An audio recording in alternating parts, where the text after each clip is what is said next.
हाय दोस्तों, UPSC creator 92 में आप सभी का स्वागत है। तो आज हम लोग 2025 के एग्ज़ाम के लिए तैयार होने जा रहे हैं और 2025 का एग्ज़ाम जो है बहुत नज़दीक भी आ गया है। ठीक है, तो उसको देखते हुए हमने एक सीरीज उठाया है और इस सीरीज को लेकर चलेंगे।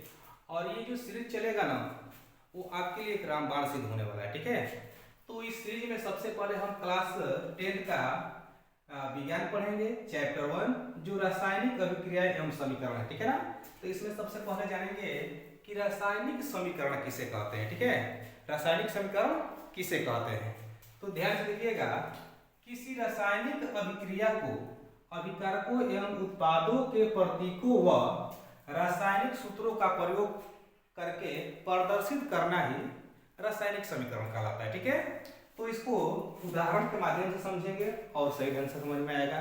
ठीक है, तो सबसे पहले हम कोई प्रतीक उठाते हैं। ठीक है ना, जैसे जेड एन यानी कि जिंक को जब सल्फ्यूरिक अम्ल H2SO4 के साथ अभिक्रिया कराते हैं। ठीक है ना, जब जिंक को सल्फ्यूरिक अम्ल के साथ अभिक्रिया कराते हैं तो हमको जिंक सल्फेट यानी कि ZnSO4 प्राप्त होता है और प्लस में क्या होता है बाबू, ये जो हाइड्रोजन होता है मुक्त होता है। ठीक है ना, तो ये हम सूत्रों के हिसाब से इसको जाने कि रासायनिक समीकरण क्या होता है। ठीक है ना, जिंक को सल्फ्यूरिक अम्ल के साथ अभिक्रिया कराते हैं तो जिंक सल्फेट और क्या होता है, इसमें से हाइड्रोजन मुक्त होता है। ठीक है ना, तो ये तो जाना हमने रासायनिक समीकरण। ठीक है ना, उसके बाद इसमें देखे हैं कि अभिकारकों एवं उत्पादों, इनमें दो नाम है। ठीक है ना, तो अभिकारक और उत्पाद किसे कहते हैं उसके बारे में थोड़ा जानते हैं।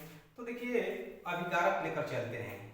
ऐसे पदार्थ जो रासायनिक अभिक्रिया में क्या करते हैं बेटे, भाग लेते हैं। क्या करते हैं, भाग लेते हैं, अभिकारक कहलाते हैं। ठीक है, ऐसे पदार्थ जो रासायनिक अभिक्रिया में क्या करते हैं, भाग लेते हैं, अभिकारक कहलाते हैं। ठीक है, इसको भी क्या करते हैं कि उदाहरण के माध्यम से समझते हैं। ठीक है, तो जैसे देख लीजिए, ये हो गया जिंक, क्या हो गया, जिंक प्लस H2SO4 सल्फ्यूरिक का। अभी इसके साथ क्रिया कराए हैं तो हमें यहाँ देखे हैं कि जिंक और सल्फेट यानी कि जिंक सल्फेट और क्या हुआ है, हाइड्रोजन मुक्त हुआ। अभी हमने यहाँ देखा। ठीक है ना, लेकिन हमको तो ये पढ़ना है कि अभिकारक किसे कहते हैं। तो ऐसे पदार्थ जो रासायनिक अभिक्रिया में क्या करते हैं, भाग लेते हैं। यानी कि देखिए, एक ये हो गया और एक ये, दो पदार्थ हुआ कि नहीं हुआ। तो ये जब दोनों ने क्या किया, रासायनिक अभिक्रिया में क्या किया, भाग लिया, तो ऐसे ही पदार्थ को क्या कहते हैं बाबू, ऐसे ही पदार्थ को अभिकारक कहते हैं। क्या कहते हैं, अभिकारक कहते हैं। ऐसा में यानी कि देखिए, दो पदार्थ है इसमें, है ना, जब दो पदार्थ आपस में मिल करके, ठीक है ना, किसी दूसरे का निर्माण कर दिए। ठीक है, तो ये हमारा क्या कहलाए, ये हमारे अभिकारक कहलाए। ठीक है, उसके बाद जानेंगे उत्पाद। ठीक है ना, उसके बाद जानेंगे उत्पाद किसे कहते हैं।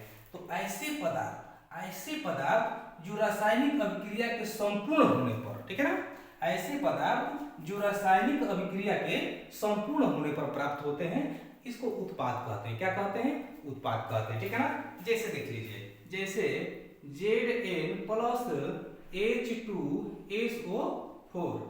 ठीक है, जब जिंक को सल्फ्यूरिक अम्ल के साथ अभिक्रिया कराएं तो हमारा क्या बना, जिंक सल्फेट बना। क्या बना, जिंक सल्फेट। और क्या हुआ, इसमें से हाइड्रोजन मुक्त हुआ। क्या हुआ, इसमें से हाइड्रोजन मुक्त हुआ।